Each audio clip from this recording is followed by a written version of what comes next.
Allez, nous débutons. Donc, bienvenue à toutes et à tous pour ce webinaire Space Academy consacré aujourd'hui pour vous présenter la formation certifiante Space sur piloter et animer l'amélioration continue des activités industrielles. Avant cela, et très rapidement, quelques mots sur les défis actuels de la supply chain aéronautique et spatiale qui sont forts dans un environnement très, très compliqué en ce moment, mais on a des enjeux de ramp-up. Globalement, il y a des avions à produire, il y a des systèmes spatiaux à produire, il y a une activité, donc c'est une visibilité que, rappelez-vous, encore il y a un an et demi, nous n'avions pas, nous étions dans l'incertitude.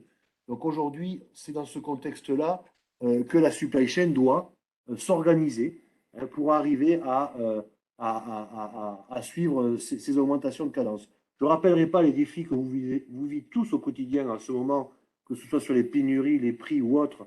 Ce sont des enjeux très court terme, mais très, très présents.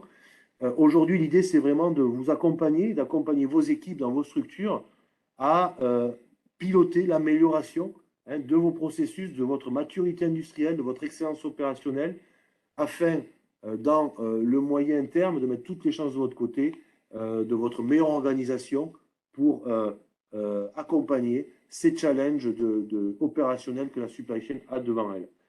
Euh, donc, chez Space, nous avons tout un catalogue de formations et une formation certifiante. À mes côtés aujourd'hui pour la présenter, il y aura François Lagode qui est responsable de Space Academy. François qui vient de nous rejoindre et il aura l'occasion de se présenter plus amplement en septembre lors d'un webinaire consacré, dédié à cela.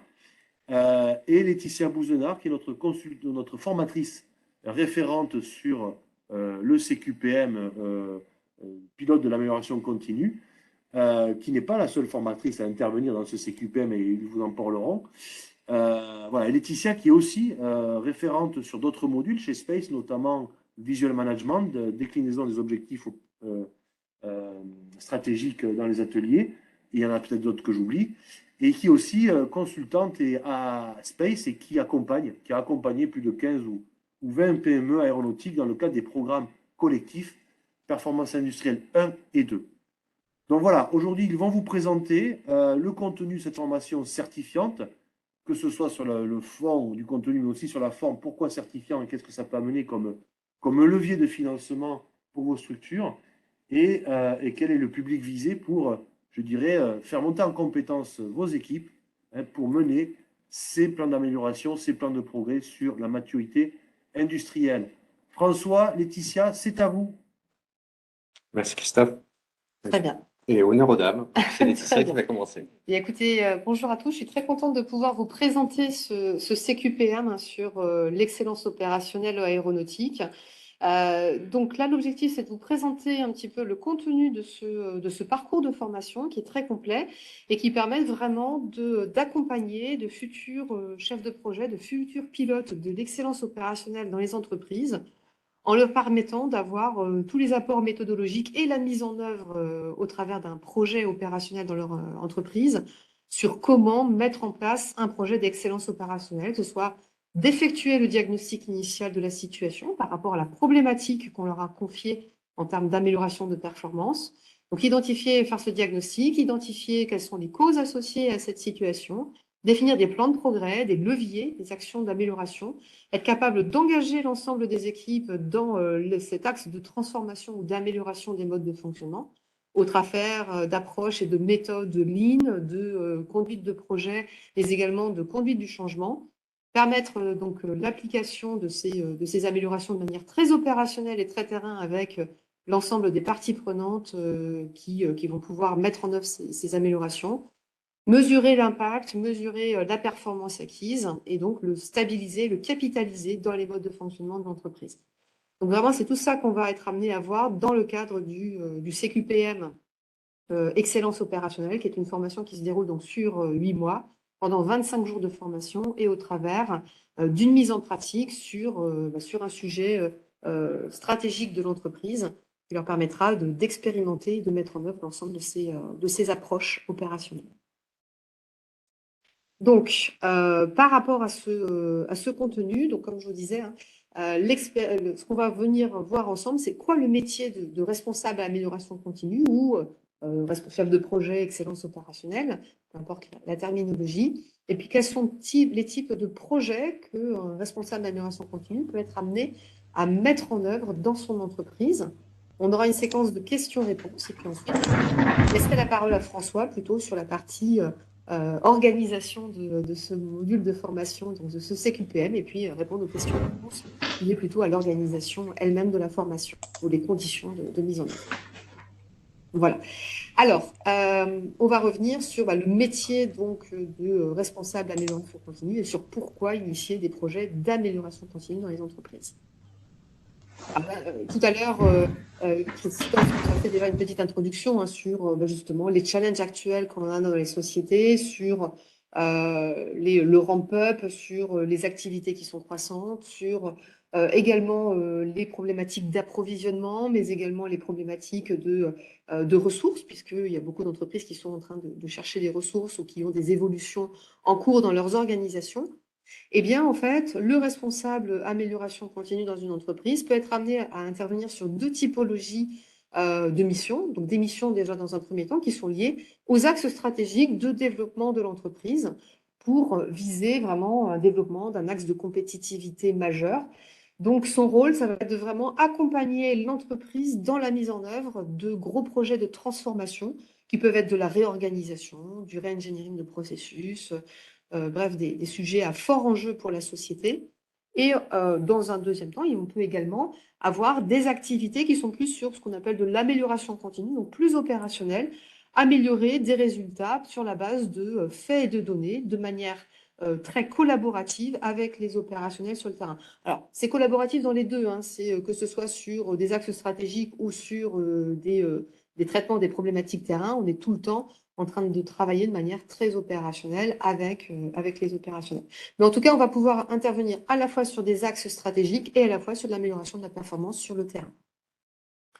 Donc ça, ce sont vraiment les deux grands axes qu'on peut avoir. Donc, l'objectif derrière, hein, c'est de nous permettre d'atteindre des niveaux de performance, de fidéliser les clients. La raison d'être d'une entreprise, c'est quand même de pouvoir satisfaire ses clients en qualité, coût, délai, sécurité, enjeux environnementaux, tout ce que l'on veut, toutes sortes d'enjeux majeurs qu'elle peut être amenée à avoir à gérer. Et donc, pour ce faire, pour fidéliser ses clients, assurer sa pérennité, on a besoin de se donner un certain nombre de moyens, donc de répondre à ces axes stratégiques dans l'entreprise, donc d'atteindre des niveaux d'excellence opérationnelle. C'est vraiment le responsable d'amélioration continue. C'est son rôle d'aider l'entreprise à se structurer et à mettre en œuvre des projets de transformation fortement impactants.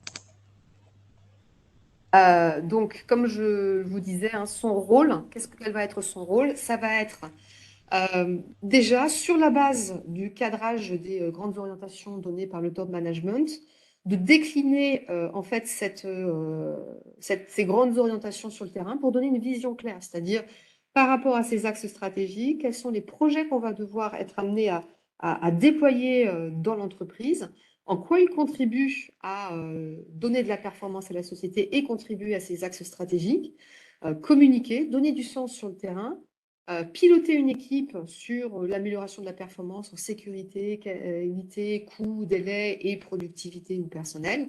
Et donc, gérer vraiment des projets de transformation, que ce soit sur la qualité à 100%, des délais respectés à 100% et des coûts au juste nécessaire par rapport à notre besoin. Le faire de manière agile, c'est-à-dire de développer des processus agiles ou des fonctionnements agiles dans la mise en œuvre du process ou dans je dirais, la façon de mener notre projet d'amélioration continue. En tout cas, d'impliquer au maximum les opérationnels pour développer de plus en plus des équipes autonomes. Donc, travailler aussi la responsabilisation et l'implication de chacun. Que l'amélioration continue ne soit pas portée uniquement par le responsable d'amélioration continue, mais que ça devienne une culture d'entreprise pour que chacun soit vraiment acteur de cette transformation et de l'atteinte des objectifs de performance de la société. Donc, vraiment développer une approche participative, collaborative et responsabilisante auprès de chacun. Donc ça va être vraiment parmi les enjeux majeurs du responsable d'amélioration continue et pour ce faire, d'impliquer au maximum les personnes sur le terrain au quotidien. Pourquoi initier des projets d'amélioration continue dans une entreprise? Parce que de toute façon, je dirais le changement est inhérent à n'importe quelle entreprise, hein. C'est-à-dire que nous sommes dans un environnement qui évolue sans cesse. Nous avons des exigences clients qui évoluent, de la concurrence également en place. Donc, il va être important de toujours adapter les modes de fonctionnement de l'entreprise, d'adapter ses processus par rapport à ses nouveaux objectifs et ses nouveaux challenges. Il y a une accélération du changement. On l'a vu avec le Covid, hein, avec de nouvelles donnes, de nouveaux besoins de réactivité, de flexibilité, d'adaptation aux nouvelles demandes, d'être capable de répondre en instantané par rapport à de nouvelles exigences. Donc, il y a ces enjeux-là qui sont importants de développement de flexibilité.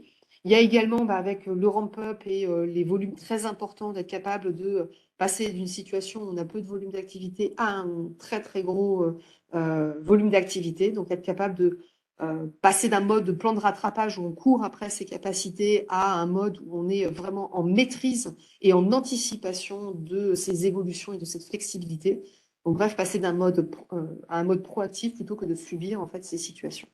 Et ça fait vraiment partie des axes de travail du responsable d'amélioration continue, sachant que dans ce cadre-là, il peut être amené à travailler sur toutes sortes de thématiques, toutes sortes de sujets. Ça peut être des sujets liés à l'organisation de l'entreprise. On a besoin de se restructurer, on ne trouve pas du monde, on a besoin de réorganiser nos modes de fonctionnement.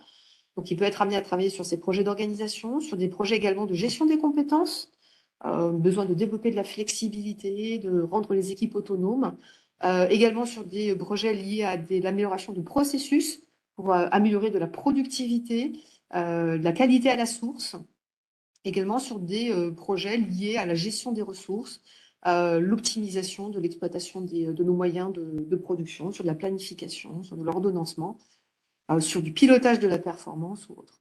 Donc, on voit qu'en fait, le rôle du chef de projet amélioration continue est un rôle de coordinateur, de chef d'orchestre, de mobiliser les ressources du terrain, de décliner les objectifs de l'entreprise jusqu'au niveau le plus opérationnel.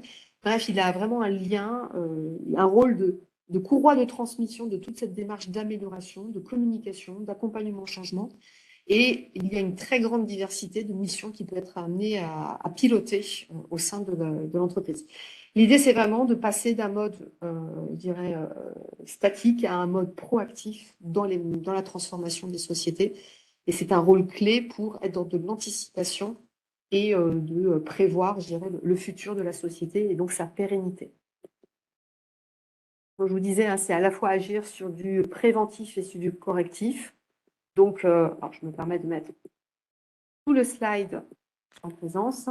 Donc, du préventif, du correctif, on constate des dérives et donc par rapport à ces dérives-là, on va collecter des données, on va factualiser les situations pour pouvoir améliorer et faire des petites améliorations sur le terrain, mais également du préventif ou relever des challenges importants pour l'entreprise.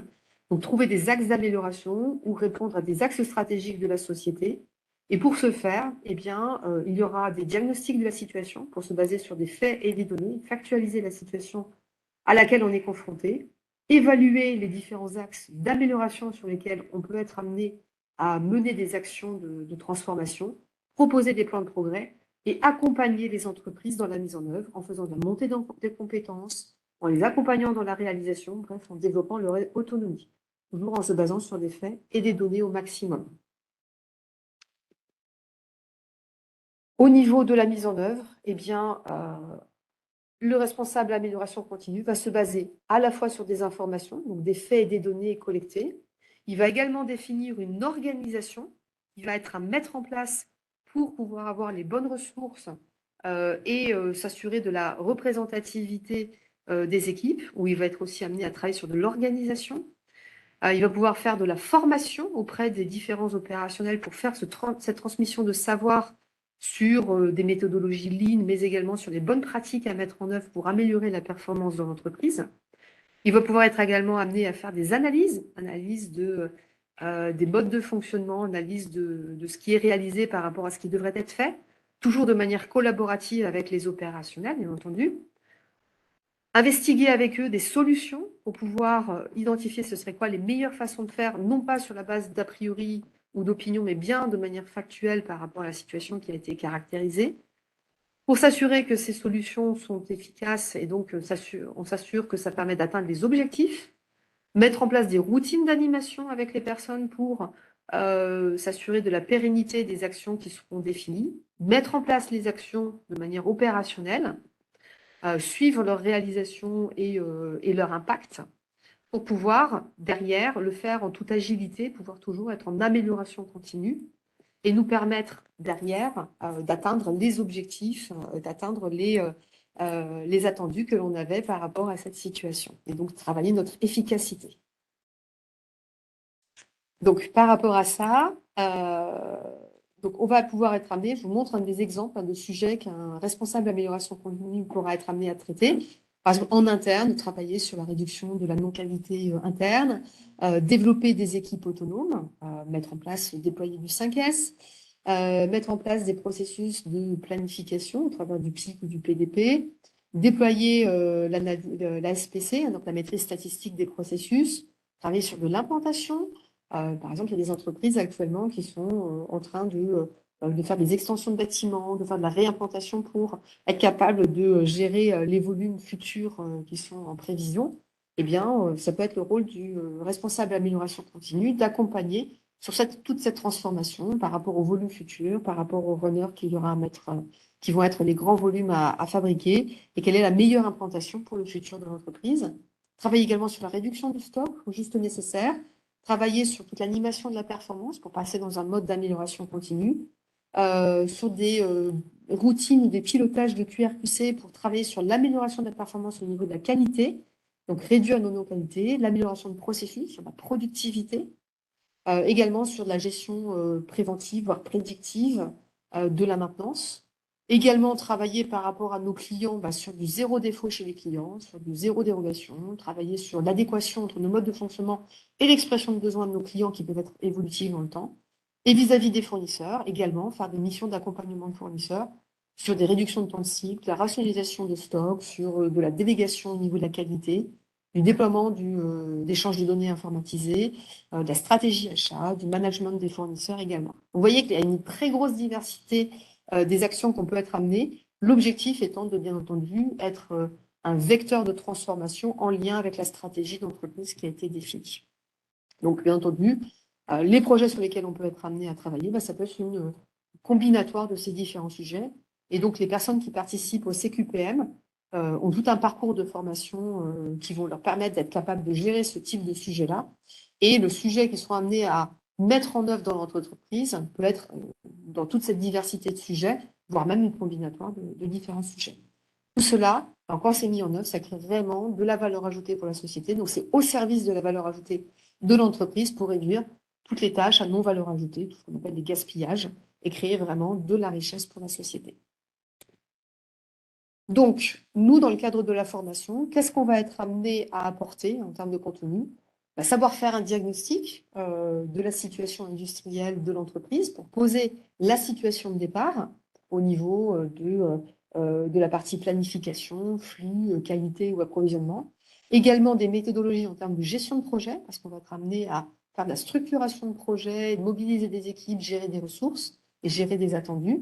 Également de la conduite du changement, parce que tout projet d'amélioration ou de transformation suppose en fait de faire des changements, donc des transformations, et donc d'accompagner le changement, quelle qu'en soit l'échelle, à tous les niveaux de l'entreprise, mais également tous les outils du Lean qui vont être nécessaires à l'amélioration de cette situation, que ce soit donc les démarches de résolution de problèmes, les outils du Lean, le management visuel, le juste à temps, la planification ordonnancement, la TPM ou le SMED, entre autres dans les modules. Ça va nous permettre d'atteindre vraiment, de donner les bases pour un responsable amélioration continue dans vos entreprises. Là, je vais donc du coup moi m'atteler à vous présenter un petit peu plus donc vraiment la partie On a une question, formation François. en détaillant un petit peu vraiment son organisation, son financement, vous expliquer ce qu'est le CQPM, les attendus et pouvoir aussi voir les modalités d'accès pour les différents profils et publics que vous pouvez être éventuellement autour de la table connectée et un temps de questions-réponses bien entendu juste après. Donc, François, la structuration de mon intervention, dans un premier temps, donc, on va vraiment s'intéresser au Et public. Ensuite, oui, voir les compétences euh, par la formation. Une notion de programme et de planning donc pour la formation, les modalités pédagogiques, vraiment comment va être structurée la formation et comment vous allez la suivre. Vous verrez qu'il y a des modalités d'apprentissage diverses et variées. Votre projet d'amélioration continue en entreprise, enfin les financements et une partie contact pour donc pouvoir manifester votre intérêt, pouvoir mettre en place le projet si ça vous intéresse. Alors, à qui s'adresse la formation? Donc, déjà, dans un premier temps, bien sûr, aux personnes qui travaillent dans les entreprises de l'aéronautique, du spatial, quelle que soit la taille de l'entreprise. On peut également proposer cette formation à des demandeurs d'emploi. On verra après, il y a une partie donc, qui doit se faire en entreprise. Donc, si vous êtes demandeur d'emploi et que vous êtes intéressé par la formation, il va falloir trouver une entreprise qui vous accueille afin de pouvoir faire toute la partie de formation et surtout la réalisation d'un projet d'entreprise. Parce que c'est vraiment un élément capital et indispensable de ce CQPM. Au sein de l'entreprise, si vous êtes salarié, ça peut s'adresser effectivement, comme c'est écrit, à toute personne en charge ou pressentie à occuper un poste de chef de projet d'amélioration continue ou un animateur de performance industrielle, qui peut être issu de services, production, qualité, supply chain ou des méthodes. Je crois sur les 2 dernières promos, on a des gens vraiment qui balayent à peu près tout ce spectre-là. Donc vraiment, c'est quand même très ouvert, c'est pas limitatif vraiment à un poste en particulier. L'idée, bien entendu, au travers de la formation, de toute façon, de vous apporter aussi des compétences et des connaissances qui vont vous permettre d'évoluer. Donc vraiment, ça ne se veut pas ici exhaustif et limitatif, c'est vraiment pour vous donner un ordre d'idée. En termes de compétences, alors déjà, je vais commencer quand même par la base, parce que autant dans la formation, on est familier avec notre jargon, comme l'industrie et l'aéro, c'est familier avec son propre jargon. Le CQPM, c'est l'acronyme pour le certificat de qualification paritaire de la métallurgie, parce qu'effectivement, les CQP sont des certifications au sens très large, et l'UIMM, qui est la branche de la métallurgie, a ses propres CQP. Le nom exact, en fait, du certificat qui est visé ici est animateur de la démarche D. On lui a donné, nous, un nom qui englobe encore un petit peu plus de choses parce que l'idée pour nous est de pouvoir aller un petit peu plus loin et de pouvoir vraiment être au service de la filière aérienne. Un CQP est toujours découpé en ce qu'on appelle des blocs de compétences.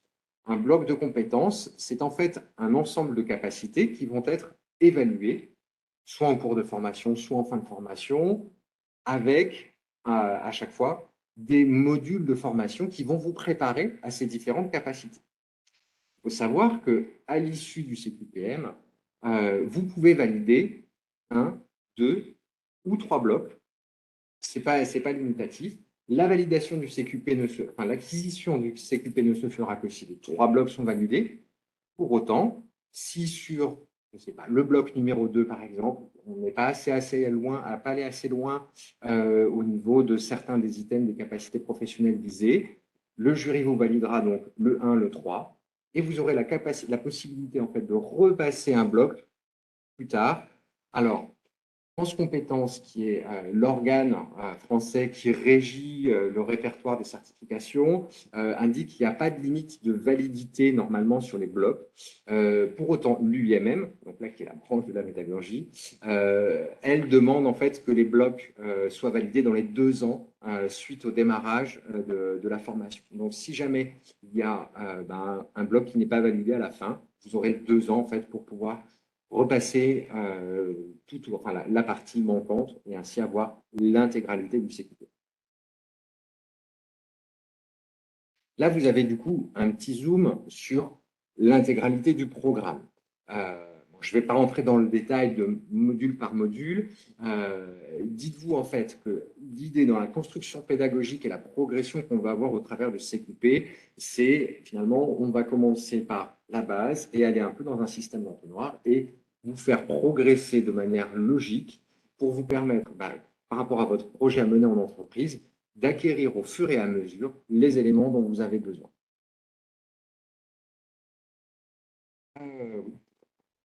Il y a une petite coquille, effectivement.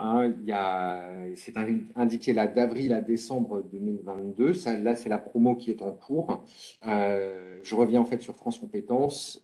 France Compétences est en train de revalider en ce moment l'ensemble des certifications professionnelles. Il n'y a pas encore de go pour celui-là. Ça ne saurait tarder. On n'a pas, nous, planifié pour le moment parce que on attend. L'idée, c'est soit fin 2022, soit début 2023. Dans tous les cas, on respecte une idée de 25 jours de formation sur un intervalle d'environ 8 mois. Là, du coup, donc, vous avez effectivement une vision un petit peu plus détaillée donc, des différents modules. Les différents modules de formation à proprement parler, vous allez apprendre des nouvelles choses, ils sont en rose. Et les modules en blanc, ce sont des modules de suivi. Donc là, c'est un travail que va effectivement effectuer Laetitia, parce qu'elle est donc référente dans le cadre de ces CQPM, ce qui veut dire qu'elle va vous accompagner en fait aussi bien au travers du projet, dans le suivi de rédaction, parce que vous allez avoir bien entendu des livrables que vous pouvez voir sur le côté gauche. Donc il y a un ensemble de 4 jours au total de suivi et d'accompagnement et de préparation à la certification. Vous avez 2 livrables, un dossier technique et un mémoire. Les deux seront ensuite à présenter face à un jury dans le cadre d'une soutenance. À l'heure actuelle, on a 2 soutenances qui sont là. Une qui vraiment valide le CQPM. Donc là où il y a l'IMM qui est présent avec des experts métiers qui vont être là vraiment pour pouvoir échanger avec vous, regarder votre projet et voir si l'ensemble des compétences et connaissances nécessaires à la validation du CQPM sont bien là au cadre de votre projet, de sa présentation. On a également un titre honorifique qui n'est pas, lui, à proprement parler, une certification professionnelle, mais on délivre en fait une attestation SPACE, où là, en fait, vous allez présenter votre plan de progrès. Vous allez faire un projet d'amélioration continue, mais après, donc essayez de voir un petit peu aussi sur un horizon, qui peut être de 2 ans, 3 ans. Enfin, voilà, c'est du coup là l'objectif de cette seconde soutenance, c'est de pouvoir du coup présenter le futur de votre projet d'amélioration continue. Comme vous pouvez le voir, donc là sur la partie mois, je n'ai mis aucune date comme j'expliquais précédemment. Dans tous les cas, l'idée, c'est de jamais avoir plus de 3 à 4 jours maximum dans un mois de formation. Hein, il ne faut pas non plus vous prendre trop de temps, surtout pour les personnes qui sont salariées. Ce n'est pas toujours facile d'être disponible parce que la vie continue dans l'entreprise et votre travail aussi. Donc, on essaye vraiment d'avoir un rythme voilà, de maximum 3-4 jours afin que vous puissiez quand même avoir toujours un lien avec la formation et sans non plus trop vous surcharger.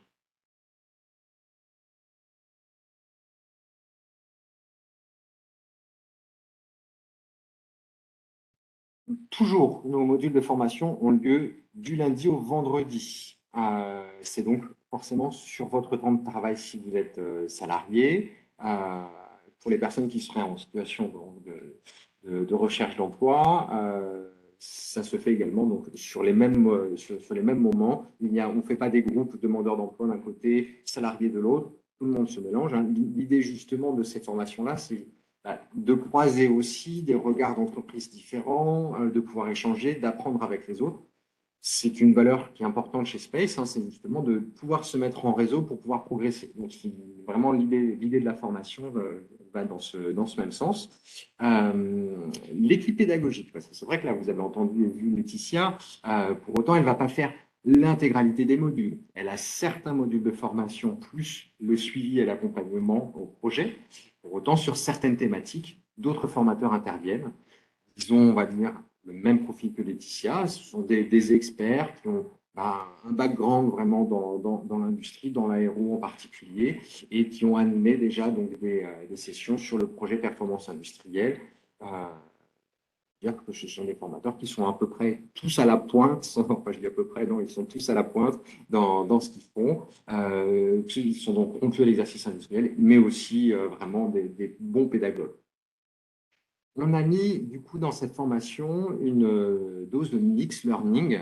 Alors attention, quand on dit mix learning, c'est pas du e-learning, c'est qu'en fait vous allez avoir des sessions vraiment en présentiel où là l'ensemble de la promo sera réuni et sera ensemble physiquement, et d'autres séquences de formation se font en distanciel. Alors là, vous avez donc la possibilité de vous connecter sur une plateforme et vous serez du coup en formation à distance avec le formateur qui animera et vos camarades de promo qui seront également là, eux, connectés avec tous les outils qui permettent une bonne interaction entre les participants. Le cœur de la volonté pédagogique chez Space, on est quand même sur ce qu'on appelle la formation action. L'idée, c'est que l'apprenant, ce n'est pas juste une personne qui doit être assise sur une chaise à écouter, mais c'est vraiment quelqu'un qui doit être là pour construire lui-même sa progression. Alors effectivement, dans le cas du CQP, ça se matérialise notamment par le fait que vous allez conduire un projet d'amélioration au sein d'une entreprise. Forcément, là, on touche concrètement, directement, le fait que vous soyez acteur directement de votre formation et de votre montée en compétences. Je l'ai déjà évoqué tout à l'heure, il y a deux aspects sur la partie validation de la formation. La certification de branche, avec le mémoire et la soutenance, et une attestation SPACE qui, elle, se fera au travers d'une soutenance. Le projet d'amélioration continue en entreprise, c'est vraiment quelque chose qui repose sur 3 piliers. Bien entendu, il y a vous, les stagiaires, vous allez être vraiment là au cœur de la conduite de ce projet d'amélioration, qui est en lien avec un autre acteur indispensable de votre formation, ça va être votre prescripteur, tuteur en entreprise.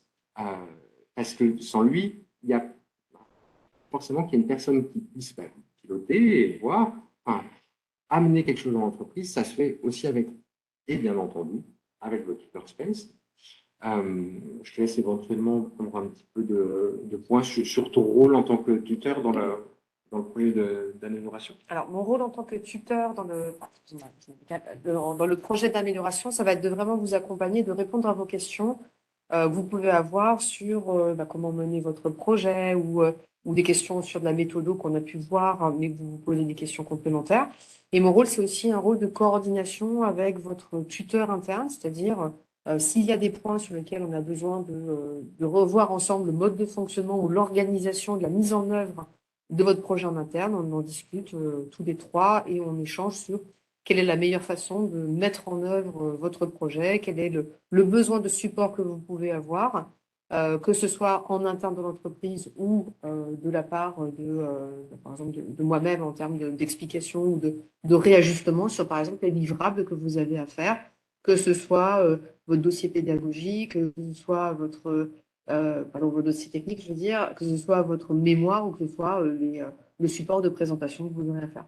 L'idée, c'est vraiment de vous mettre dans les meilleures situations possibles au travers donc d'un support externe, c'est-à-dire moi-même, et de votre support interne, votre tuteur, pour vous mettre de réaliser votre projet et que votre certification soit un succès. Voilà, petit point focus sur le projet. Bon, sachez que si vous êtes donc des salariés plutôt de petites structures, des PME, des ETI, donc vous faites le projet directement au sein de votre entreprise. Si vous appartenez à un groupe qui serait quand même plus conséquent, il est également possible de pouvoir mener un projet éventuellement qui sera en tant que pilote, par exemple chez l'un de vos fournisseurs. C'est aussi des choses qu'on a vues. Donc voilà, il faut vraiment avoir l'idée que ça peut être quand même assez large, les projets qui peuvent être menés dans le cadre de cette formation. Je le disais tout à l'heure, hein, on a effectivement ouvert cette formation deux catégories publiques, qui sont les demandeurs d'emploi ou les salariés en reconversion professionnelle. Donc là, il y a quand même un point très important. Il va falloir vraiment vous trouver une entreprise pour pouvoir effectuer un stage, donc vraiment toute la partie applicative en entreprise, qui est conséquente parce que, comme je disais, il y a 2, 3, 4 jours de formation dans le mois. Ça veut dire quand même qu'il faut que l'entreprise puisse vous accueillir tout le reste du mois pendant 8 mois. Donc, il faut vraiment bien expliquer aux entreprises l'engagement qu'il va falloir avoir pour pouvoir vraiment vous accueillir en son sein pendant cette durée. Les personnes qui seraient donc dans le cadre d'une formation continue, pas de souci particulier. Là, c'est vraiment vous allez avoir à trouver le projet. Donc ça, c'est vraiment à discuter avec le tuteur qui va pouvoir ensuite, du coup, aller vers la rédaction du mémoire. Vous allez pouvoir exposer donc le projet, toutes les actions en fait, que vous allez conduire jusqu'à la certification. Et bien sûr, là, c'est aussi le rôle de Laetitia de voir que, bien sûr, on respecte le référentiel de certification et qu'on balaye bien l'ensemble des compétences dans le cadre de ce projet d'amélioration continue. Donc, sur la partie financement, donc ce CQPM, donc il y a deux tarifications. Si votre entreprise est membre exécutif ou non membre de Space Aero, c'est un coût de 8 500 € hors taxe par personne, incluant les frais de certification. Si votre entreprise est membre associé Space, il s'agit donc de 5 000 € pour la partie formation et certification. Alors, je ne sais pas si parmi l'auditoire, il y a des gens qui sont plutôt RH ou responsables formation. Je ne vais pas rentrer de toute façon trop dans le jargon du financement. L'avantage, c'est que c'est une certification professionnelle. Donc, à partir de là, ça ouvre quand même vraiment le champ des possibles sur énormément de financements, avec même possibilité d'imbriquer différents financements les uns avec les autres. À savoir, donc pour les personnes qui seraient demandeurs d'emploi, retenez éventuellement surtout que c'est accessible au CPF. Et ça facilite du coup, quand même grandement le financement de la formation. La personne qui va être du coup votre point d'entrée dans un premier temps, ce sera donc Marie Toubin qui n'est pas là aujourd'hui. Mais je vous invite du coup vraiment à prendre ces coordonnées qui s'affichent ici. Une fois que ce support va être ensuite mis en ligne, quand il sera mis en ligne, vous aurez le lien qui vous permet de télécharger le guide de la formation, qui vous permettra d'aller un petit peu plus loin. Et si vous avez vraiment toute question ou tout besoin complémentaire, vous pouvez du coup donc, contacter directement Marie Toubin, soit par mail, soit par téléphone, comme c'est affiché. J'ai donc présenté les différents éléments de cette certification. Est-ce que vous avez maintenant des questions? Je suis tout oui. Si jamais vous avez des questions aussi qui sont un petit peu plus spécifiques, on n'en a pas eu tout à l'heure, mais vraiment sur le projet d'amélioration, Laetitia est toujours là, elle pourra donc répondre avec moi. Nous vous écoutons.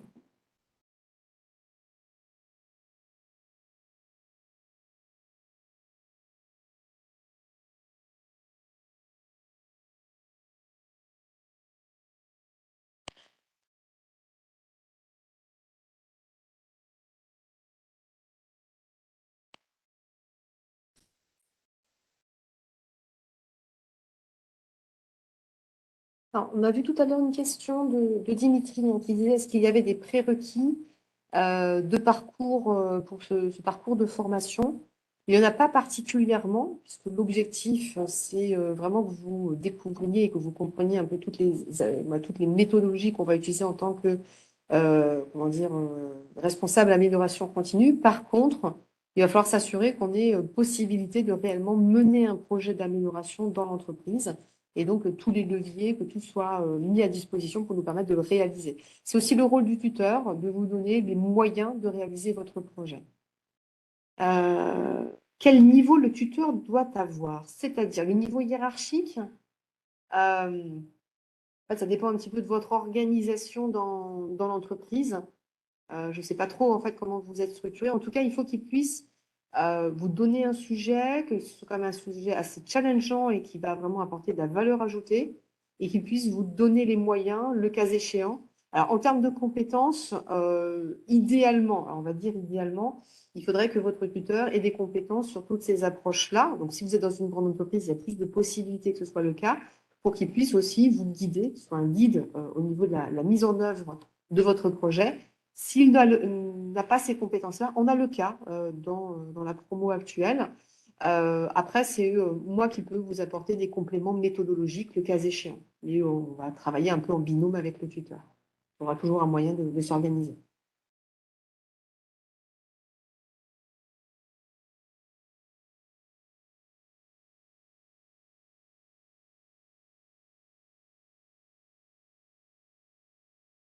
Donc, l'essentiel, c'est qu'il puisse vous donner vraiment un sujet, qu'il puisse vous donner les moyens nécessaires et qu'il vous ouvre les portes pour pouvoir vous aider à réaliser votre projet en termes de gestion de votre temps, en termes de mobilisation des ressources en interne, en termes d'appui managérial sur la mise en œuvre de votre projet. S'il y a on va dire des points sur ses compétences par rapport à l'approche, ça, on peut le compléter, nous, dans le cadre de l'accompagnement par le tuteur.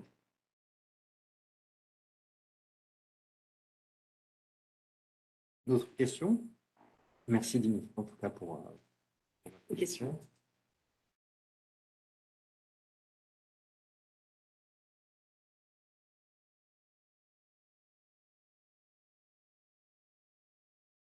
Alors, là, ça dépend, nous, du nombre d'inscriptions qu'on va avoir. Dans tous les cas, on essaye qu'il y ait toujours quand même un minimum de stagiaires pour que ce soit déjà intéressant. Je l'ai expliqué tout à l'heure, il faut qu'il y ait quand même de l'échange, de voir un petit peu comment ça se passe les uns chez les autres. On a un minimum, on va dire, quand même à peu près de 6 participants. Et à l'inverse, on essaye aussi que ce ne soit pas non plus avec 20 personnes. Clairement, on met un maximum plutôt de l'ordre de 10, 11. Oui, Voilà. Que ce soit, qu'il puisse y avoir des temps d'interaction en fait, à chaque fois avec le formateur, les stagiaires. Enfin, si on met 20 personnes dans une même session, ça devient compliqué. Donc, disons, voilà, on essaye d'avoir, là, cette promo, ils sont 7, entre 6 et 10.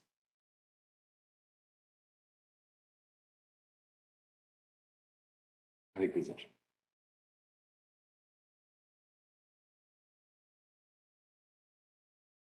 Alors, le présentiel, alors comme je disais, en fait, je vais plutôt le prendre dans l'autre sens. Sur les 25 jours de formation, il y a 5 jours qui sont en distanciel. De là, après, il y a 3, 4 jours par mois de formation. Donc, la partie présentielle représente de toute façon 20 jours sur l'intégralité. Voilà, je ne peux pas vous dire vraiment par mois combien il y en a en présentiel, mais partez du principe qu'il y a donc 5 jours de distanciel sur les 25 et que sur les 20 restants, grosso modo, on est sur 3 jours de formation par mois.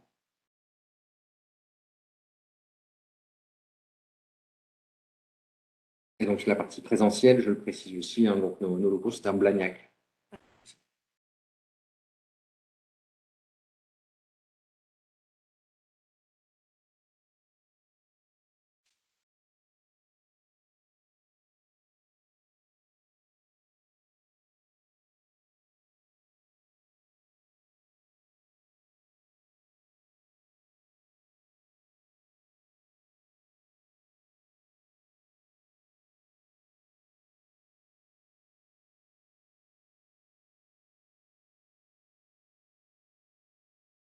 S'il y a d'autres questions, d'autres interrogations.